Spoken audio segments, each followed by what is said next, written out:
video seorang pria lagi memotong buah pisang dan menggorengnya di dalam wajan berukuran besar.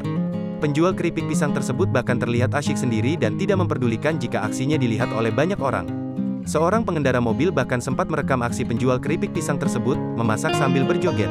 Warganet dibuat gagal fokus oleh aksi salah seorang penjual keripik pisang. Video tersebut diunggah akun TikTok Elinur Halimah 253 dan sudah ditonton lebih dari 2,1 juta kali.